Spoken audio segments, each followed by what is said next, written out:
Morning, friends. How we doing? I got you in a little different spot this morning. I broke my little suction cup mount, but that sucks because I take it everywhere I go. So hopefully I'll be able to find another one of those. Let's say good morning to Ashley Ali, Dave 68 BIR, TJ McClary 580 Andy, Winterized Redneck, Bottle Thrower 23, Medic 4867. I'm guessing that you're in the medical field. You know, a big thanks to all of our first responders out there. You guys go in places and do things that I sure am hope to God I never have to see. Dakota Johnson, Fox 13Z400, Tatum's Trucking, KZig 18, John Morris, Andrew B, Cornell, Twitchy Shooter, JG Equipment, Brian Ames, Evan Rocks 115, Matthew Simpson, Squaw Mountain D4G, Mike. Stuck there, Rose, because I can't even get around you. Mike Hunts the Z, J Digger 4130, Randall Workman, Joe Falmo, Lexfire 11, 45 Deer 9500, Richard Sam, Brad 1237202, Brian Suzman, and Mike Klevgard.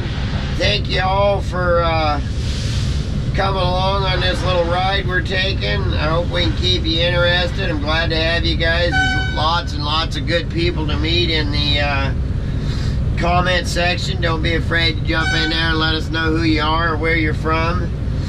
But I gotta ask about the intermediate support and the lift trees when we're done with them. Do we leave them or take them? And they are marked to take, but on jobs like this, since we are trying to improve the habitat, which is for the animals, you know, the living quarters for the animals, and we're trying to improve the stand, they will have us leave trees like that because it's going to kill it, and then it, you know, it makes for good bug homes and squirrels and you know, good for the birds and whatnot. So like I say, they are marked to where they can go, but on a job like this, it just depends on that tree. Just whip right back up and unrig it and be done. You know, if a guy was up at 80-90 feet and didn't want to have to go all the way up and unrig it and stuff, then he would probably fall it and ship it out just so he wouldn't have to unrig it. And there are some jobs that the trees absolutely have to go, and some that they absolutely have to stay. So it just depends on what's in the contract. The way we do it with the guy that lays the corridor out, you know, because the orange trees are marked to stay, and the ones that aren't marked at all can go. So when he lays out the corridors, he marks them as lift trees and support trees and whatnot. That way the cutters don't fall them either. And so most of the time they are marked as trees to go anyway, so we're not hurting anything. If he gets into a you know, as he's laying his corridor down there and runs into a spot where the tree is painted orange, but it's in the right spot to have a jack tree, then he'll mark it as a jack tree, and then the BLM guy comes up and blue mark it for us, unless he wants us to leave it, then he orange marks it. So I hope that helps. And then the other question I got asked was about the clamp, and the mechanic's here working on that other carriage, so as soon as he's done, I'll jump down there. But I showed you guys that clamp. When we set it, the clamp sets over and then clamps onto the Skyline, so it lays back like this, so it coming at you, Alex, and I'll need to get through. Freely go over the intermediate support. So yes, it sets out of the way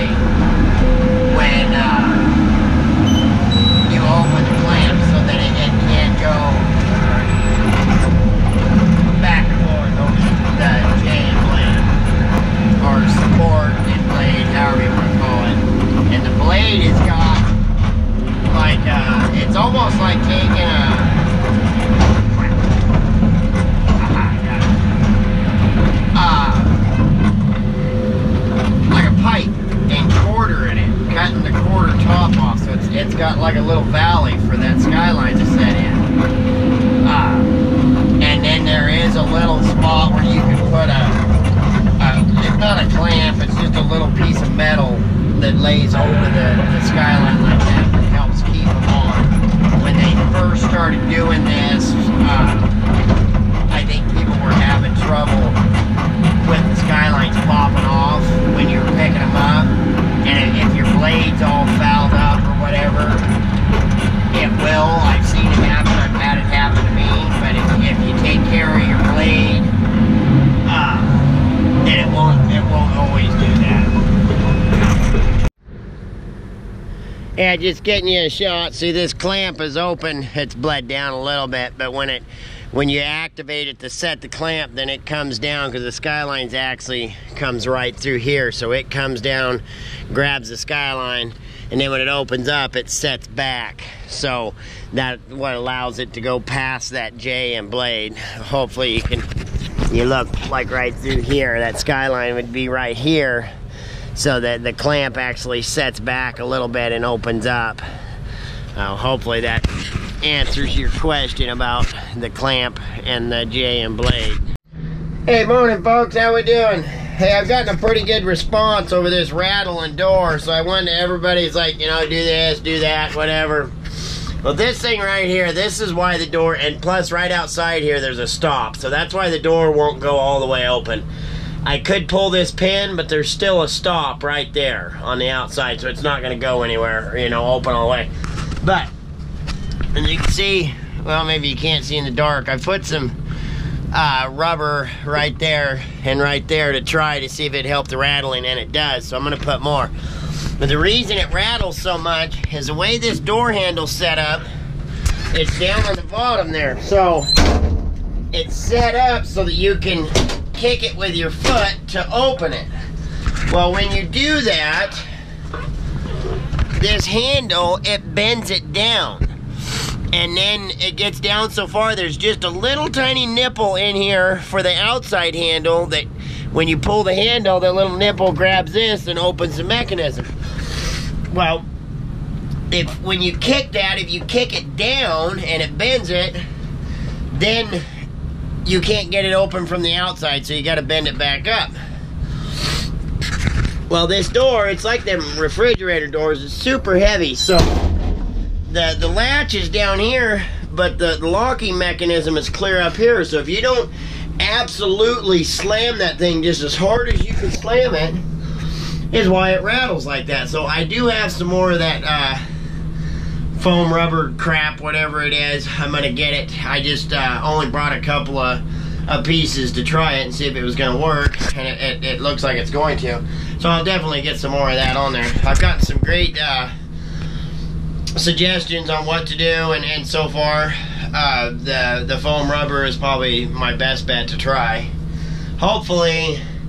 And it's a new OSHA law on these cabs, is why the doors don't open all the way, and which kind of sucks. But I get their point too, because you are moving logs and limbs and stuff, and it's easy for something to come inside the door. So I need to get used to running it with the door closed.